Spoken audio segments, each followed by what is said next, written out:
kalau mereka mau bikin huru hara di Jakarta, coba-coba ganggu keamanan, bakar-bakar halte. Hei umat Islam, keluar dari rumahmu, bawa senjatamu, ganyang mereka, habisi di mana saja berada, saudara. Takbir. Assalamualaikum warahmatullahi wabarakatuh. Hamdan wa syukronillah mabadah. Sahabat-sahabatku semua yang dirahmati Allah dimanapun berada, semoga kita selalu senantiasa diberikan sehat walafiat dan juga diberikan kelancaran dalam segala urusan kebaikan kita. Amin Allahumma amin. Sahabat-sahabat semua, saya tadi scroll di YouTube ya, menemukan video dari Habib Rizik Syihab. Kok manggil Habib sih? Ya, saya akan terus memanggil mereka dengan sebutan Habib.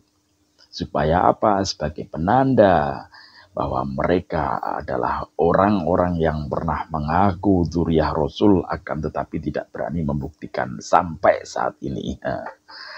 Jadi biar saya nggak ketipu sama mereka lagi gitu. Saya kasih gelar mereka itu tetap gelar Habibnya harus melekat. Karena mereka sudah pada berkamuflase, ada yang jadi ustadz, ada yang ustazah, terus kemudian ada juga yang sudah pindah gelarnya menjadi sayyid, ya rungkat pokoknya ya. Oke teman-teman semuanya, di sini saya akan menanggapi videonya Habib Rizik Syihab. Oke, kita dengarkan dulu ya, kita simak bersama videonya Habib Rizik Syihab ini. Saya minta dari malam hari ini, semua umat Islam, saudara asah golok yang tajam. Saudara asah aja golok yang tajam. Jangan keluar rumah, jangan. Kalau mereka demo damai, tenang, silakan. Masuk Jakarta damai, keluar dari Jakarta tenang, betul. Tapi kalau mereka mau bikin huru hara di Jakarta, coba-coba ganggu keamanan, bakar-bakar halte. Hei umat Islam, keluar dari rumahmu, bawa senjatamu, ganyang mereka, habisi di mana saja berada, saudara. Takbir, takbir. Nah, itu tadi video dari Habib Rizik Syihab yang mana sangat provokatif sekali menurut saya. Mengatakan bahwasanya ada sekitar 20.000 orang yang mengatasnamakan pasukan berani mati Jokowi. Dan Pak Rizik Syihab menyuruhkan kepada jamaahnya yang tinggal sedikit itu ya. Tinggal sedikit sekarang. Yang mengikuti tinggal sedikit karena udah banyak yang sadar. Entah itu yang sedikit itu punya akal apa enggak saya enggak tahu, punya hati apa enggak saya juga enggak tahu. Jadi mereka menyerukan, Habib Rizik Syihab ini menyerukan kepada jamaahnya untuk siap-siap mengasah goloknya tajam-tajam. Nah ini untuk apa gitu. Video yang provokatif semacam ini heran saya kenapa institusi kepolisian enggak berani menindak gitu. Padahal udah dari dulu Rizik Syihab itu provokatif. Dan ini kenapa? Terlepas dari kita semuanya itu pro dan kontra dengan Pak Jokowi akhir-akhir ini ya, di akhir kepemimpinannya ini sangat pro dan kontra. Meskipun saya berada pada pihak yang kontra dengan Pak Jokowi di akhir-akhir ini, akan tetapi Pak Jokowi itu adalah presiden yang sah saat ini. Presiden yang sah menurut undang-undang dan saat ini masih menjabat beliau. Kalau namanya presiden itu ya berarti beliau itu adalah simbol negara Republik Indonesia. Maka ketika beliau terus kemudian di framing Rizik Syihab semacam itu, kemudian dari pihak kepolisian diam aja, woi, jangan salah loh Pak. Itu selalu sampai beneran terjadi besok itu. Rizik Syihab itu kemudian menyuruhkan kepada jamaahnya serbu, babat habis ganyang, seperti ganyang permen atau ganyang apa aja. Itu nanti yang terjadi apa? Itu adalah yang terjadi benturan antar anak bangsa. Tidak mungkin para Habib itu berada di depan, tidak akan. Mereka itu penakut. Untuk tes DNA aja takut mereka kok. Apalagi untuk perang. Menyerukan ke Palestina, adakah yang berangkat ke sana? Nggak ada. Si Bahar Smith mana ada berangkat ke sana? Nggak ada. Apakah mereka berjuang di sana? Nggak ada. Mereka hanya menyerukan aja, dan bodohnya yang diserukan ini kok bodoh banget gitu loh. Kenapa sih harus nurut? Udah tahu mereka itu cuma omong doang. Kenapa kalian masih ikut gitu loh?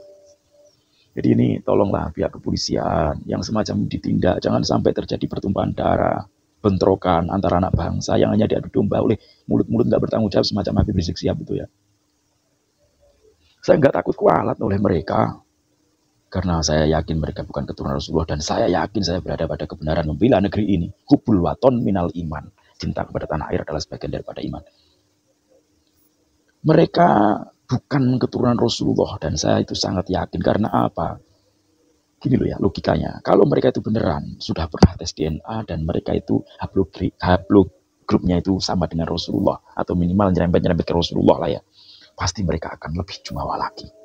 Dan pasti mereka akan menyerukan kepada semua orang yang mengaku dzurriyyah Nabi untuk melakukan tes DNA. Seperti halnya yang dikatakan Habib Rizik waktu itu ya, menyuruh orang-orang yang mengaku dzurriyyah Nabi, yang mengaku sebagai Habib untuk tes DNA. Tapi apa hasilnya? Sekarang ketika dibalikkan semacam itu, mereka justru nggak berani, mereka ngeper karena mereka tahu bahwa mereka bukan keturunan Rasulullah. Dan saya yakin mereka bukan keturunan Rasulullah karena apa? Keturunan Rasulullah itu semakin tahu kalau jati dirinya ini masih nyambung kepada Rasulullah, nasabnya masih tersambung kepada Rasulullah, maka akan semakin merendah, maka akan semakin tawadu, maka akan semakin malu. Karena apa? Karena mereka merasa bahwa dirinya belum bisa mewarisi sifat dan akhlak dari Rasulullah. Makanya mereka malu. Kalau ketahuan aja lo malu mereka tuh. Makanya orang Jawa itu banyak yang menyembunyikan, istilahnya itu silsilahnya banyak disembunyikan. Kadang dari mulai nenek ya kan, nenek kakek lambah, terus kemudian buyut, canggah, wareng, dari situ sudah ke atas lagi nggak tahu mereka. Karena apa? Orang-orang Jawa itu cenderung menyembunyikan karena mereka takut jangan sampai anak cucunya itu jumawa hanya karena berbekal nasab. Itu loh. Agar mereka juga mau menuntut ilmu, makanya disembunyikan nasabnya biar dianggap orang biasa yang harus berlomba-lomba, biar dianggap orang biasa yang tidak harus dihormati sedemikian rupa gitu. Itu orang Jawa, gak sama dengan orang Yaman emang, yang emang gila hormat orang Yaman ini. Dan ini bukan cuma 1-2 aja, bukan oknum kalau saya mengatakan Habib itu bukan oknum yang buruk itu. Karena apa? Ketika tindakan-tindakan mereka itu tidak pernah diredam. Provokasi mereka yang provokatif sekali ceramahnya, tidak pernah ada teguran dari Rabitatul Alawiyah. Nggak pernah ada teguran dari sesepuh-sepuh mereka. Klarifikasi permintaan maaf juga nggak pernah ada. Bahkan mereka yang terkenal lembut banget, itu ternyata juga jahatnya luar biasa. Jahat sekali. Banyak memalsukan sejarah, banyak memalsukan makam. Seakan-akan ingin, dan memang tujuan mereka ingin menguasai Indonesia, orang-orang pribumi itu diperbudak lagi. Dijadikan mesin pencari uang gitu. Makanya ayo sadarlah. Siapa lagi yang mencintai negeri ini kalau bukan kita orang-orang pribumi gitu. Kalau memang orang-orang para habaib klan Pahlawi ini orang-orang Yaman yang merasa dirinya itu keturunan Rasulullah yang dimuliakan, di mana ada para habaib, banyak habaib di situ negeri akan tenang, adem ayem, enak, makmur. Kenapa negerinya sendiri Hadramaut Yaman itu kok berantakan sampai sekarang? Gitu loh. Logikanya harus kita pakai. Jangan nggak kita pakai gitu loh. Jangan mau kita dibodoh-bodohi atas dalil apa ya, atas dasar itu kehormatan lah, nggak pantas lah nanti mengungkap ini. Kebenaran harus diungkap terus. Jangan takut. Sekalipun mereka itu katanya dimuliakan itu, lama-kelamaan juga akan luntur semuanya. Karena mereka sendiri yang memulai untuk mengobrak-abrik Indonesia ini. Indonesia didirikan oleh para wali. Di belakang Indonesia yang membackup adalah para wali. Para wali-wali Allah. Banyak sekali di Indonesia ini. Wali-wali mastur. Bukan wali yang ditampakkan pakai jubah tinggi-tinggi, bukan. Justru para wali itu merahasiakan kewaliannya.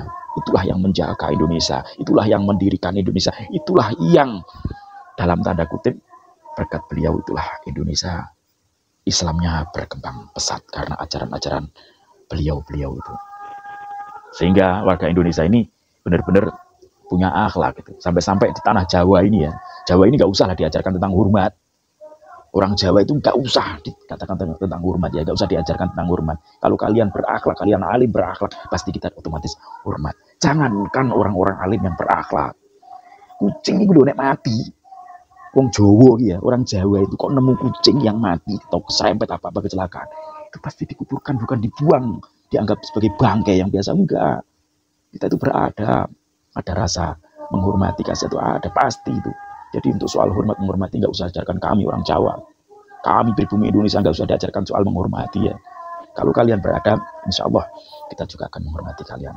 Sekalipun kalian sudah rungkat nasabnya, tapi kalau kalian berilmu, kalian beradab, kami akan tetap memperlakukan kalian, menghormati kalian sebagaimana kami menghormati ulama-ulama, para alim-alim yang lain gitu loh. Oke, semoga ini bermanfaat dan jangan lupa untuk subscribe, like dan juga komen. Demikian saja, semoga bisa diambil hikmahnya. Wallahul muwaffiq ila aqwamit thoriq. Assalamualaikum warahmatullahi wabarakatuh. Salam NKRI.